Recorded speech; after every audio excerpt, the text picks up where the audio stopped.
तो क्या राजस्थान की राजनीति में अब होने जा रहा है बड़ा उलटफेर और क्या मंत्री किरोड़ी लाल मीणा भजनलाल शर्मा की कुर्सी छीन कर रहेंगे, उन्हें सीएम कुर्सी से हटा कर रहेंगे। दोस्तों, इस वक्त की सबसे बड़ी खबर राजस्थान से आ रही है। कृषि मंत्री किरोड़ी लाल मीणा एक बार फिर से एक्शन में आ गए हैं। ब्यावर, अजमेर, जयपुर, बीकानेर, गंगानगर के बाद में अब उदयपुर में नकली खाद बीज बनाने वाले लोगों के खिलाफ कार्रवाई करने वो पहुंच गए हैं। गुरुवार 19 जून को डॉक्टर मीणा उदयपुर के अलग अलग इलाकों में पहुंचे, जहां पर खाद और बीज की फैक्ट्रियां संचालित की जा रही थीं। मिलावटी खाद और नकली बीज तैयार करने वालों के खिलाफ वो एक्शन ले रहे हैं। उनका साथ कृषि विभाग के अधिकारियों की एक टीम भी थी, जो हाथों हाथ कार्रवाई भी कर रही है। गुरुवार दोपहर को डॉक्टर मीणा उदयपुर जिले के उमराड़ा क्षेत्र में पहुंचे थे। वहां पर स्थित पटेल फास्फोर्स कंपनी पर अचानक दबिश देते हुए छापेमारी की गई। इसके बाद प्रेमी सखी फर्टिलाइजर पर दबिश दी गई और कार्रवाई की गई।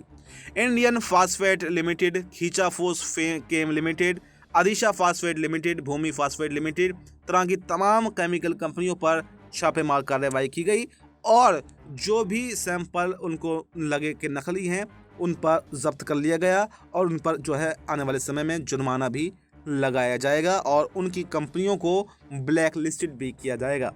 नकली खाद और बीज के खिलाफ डॉक्टर मीणा के एक्शन के बाद में उदयपुर में किसानों के साथ धोखा करने वालों में खलबली मच गई है। ऑर्गेनिक के नाम पर मिलावटी खाद तैयार किए जा रहे थे। मंत्री को पता चला कि ऑर्गेनिक के नाम पर घटिया और मिलावटी माल बेचने की तैयारी की जा रही है। इस पर उन्होंने अधिकारियों को तुरंत सख्त कार्रवाई के निर्देश दिए। पटेल फास्फेट कंपनी की शिकायतें पूर्व में भी मिली थीं। पिछले महीने सैंपल भी लिए गए थे, जिसमें से 8 सैंपल गुणवत्ता मानकों पर खरे नहीं उतरे थे। विभाग की चेतावनी के बाद भी कंपनी की कार्यशैली में कोई भी सुधार नहीं आया और इसी के चलते डॉक्टर किरोड़ी लाल मीणा ने कहा कि किसानों के साथ छलावा करने और उन्हें लूटने वालों के प्रति कोई नरमी नहीं बरती जाएगी। जो भी कंपनी किसानों को लूटने का काम करेगी, उनके खिलाफ सख्त से सख्त कार्रवाई की जाएगी, सख्त से सख्त एक्शन लिया जाएगा। डॉक्टर मीणा ने कहा कि कई लोग नकली खाद और घटिया बीज बनाकर किसानों को बर्बाद करने पर तुले हुए हैं, उन्हें किसी भी कीमत पर छोड़ा नहीं जाएगा। उन्होंने कहा कि ये खाद, बीज और अन्य सभी प्रकार के उर्वरक तैयार करने वालों की जांच की जा रही है। दोषी पाए जाने वालों के खिलाफ एक्शन लिया जाएगा और उनको जुर्माना भी भरना पड़ेगा। यानी ये देखा जा रहा है कि काफ़ी समय पहले भी यहाँ पर किरोड़ी लाल मीणा एक्शन ले रहे थे, छापेमारी कार्रवाई कर रहे थे, एक बार फिर से वो एक्शन में आ गए हैं और कहीं ना कहीं मुश्किलें वो अपनी ही सरकार के खिलाफ खड़े कर रहे हैं, क्योंकि सवालों के घेरे में अभी भी कोई आ रहा है तो भजनलाल शर्मा आ रहे हैं कि आखिर क्यों अभी तक वो आंख मूंद करके बैठे हैं और उन्हें पता ही नहीं, जबकि जो उनके विरुद्ध अगर कहें मंत्री किरोड़ी लाल मीणा है, वो एक के बाद एक छापेमारी कर रहे हैं। तो सवाल यहाँ पर किरोड़ी लाल मीणा पर नहीं, किरोड़ी लाल मीणा की तो तारीफ हो रही है और कहीं ना कहीं समर्थन इसमें कांग्रेस का भी मिल रहा है। जब किरोड़ी लाल मीणा कोई कार्रवाई करते हैं, कोई बड़ा संदेश देते हैं, अपनी सरकार पर सवाल उठाते हैं, तब कांग्रेस का समर्थन किरोड़ी लाल मीणा को मिलता है।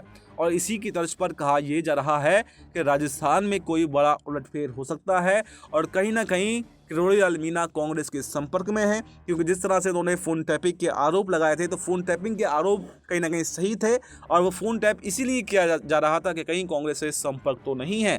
तो इसी के चलते एक बार फिर से राजस्थान की सरकार पर सवाल खड़े हो गए हैं कि आखिर क्या भजनलाल शर्मा सरकार चलाने में सक्षम नहीं है और आखिर क्यों उनके ही नेता, मंत्री, विधायक जो हैं उनसे नाराज़ हैं। क्या राजस्थान में ये कार्यकाल वो पूरा कर पाएंगे या फिर नहीं, ये भी एक सस्पेंस बना हुआ, क्योंकि किरोड़ी लाल मीणा ने भजनलाल शर्मा को, मुख्यमंत्री को लेकर भी कई बार आपत्ति जताई थी। उन्होंने कहा कि पर्ची से सीएम बना दी जाते हैं और हमें मौका नहीं दिया जाता। ये वही मंत्री हैं और आज जिस तरह से कार्रवाई कर रहे हैं, चारों तरफ उनकी वाहवाही हो रही है। फिलहाल इस रिपोर्ट में इतना ही। इस रिपोर्ट पर आपकी क्या राय है? आपकी जो भी राय हो कमेंट बॉक्स में अपनी राय ज़रूर दें और फिलहाल हमें दीजिए इजाज़त। नमस्कार।